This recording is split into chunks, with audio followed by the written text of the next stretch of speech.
What if the biggest mistake you could make at 40 isn't becoming a father?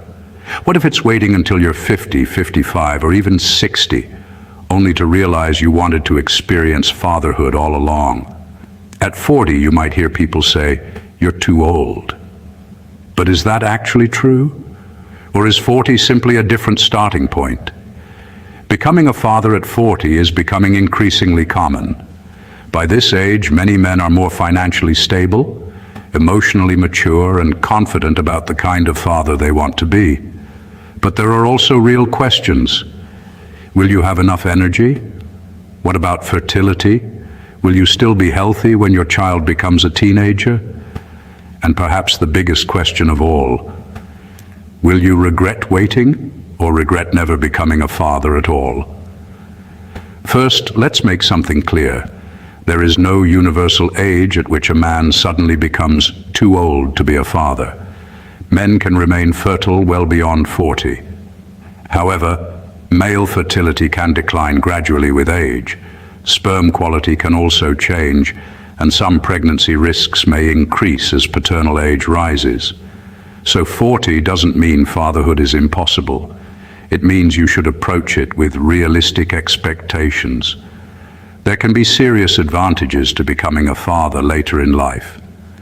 At 20, you may still be trying to figure yourself out. At 30, you may be building your career and finding financial stability.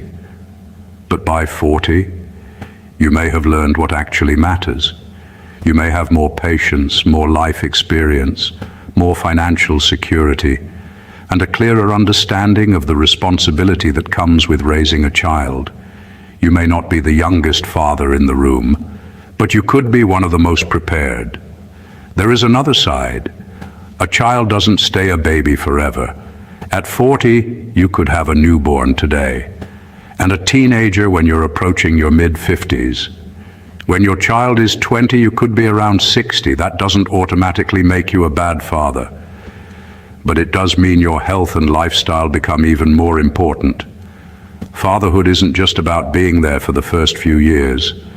It's about being there for the graduation, the first job, the wedding, the difficult conversations, the moments when your child simply needs to hear your voice. So maybe the question isn't, am I too old? Maybe the question is, am I prepared? Are you physically healthy enough? Emotionally ready? Financially responsible? Do you have a supportive partner or support system? Are you willing to sacrifice sleep, freedom, time, and money? Because children don't care whether you're 25, 35, or 40. They care whether you're present. They care whether you listen. They care whether they feel safe. They care whether dad shows up. If you're 40 and seriously thinking about becoming a father, don't make the decision based on fear. And don't make it based on pressure from other people. Talk honestly with your partner. Consider your health. If fertility is a concern, speak with a qualified doctor about your individual situation rather than relying on internet statistics. And most importantly, don't assume that turning 40 means the door has closed, because one day you may look back, you may see the photographs, the first steps, the birthday candles, the school graduation, and you may realize something. 40 wasn't the age you became too old. It was the age you finally became ready. But here's the question you have to answer for yourself. Would you regret becoming a father at 40? Or would you regret never becoming one at all? If this made you think, share your opinion in the comments. Is 40 too old to become a father? And subscribe for more honest conversations about family, relationships, aging, and life decisions.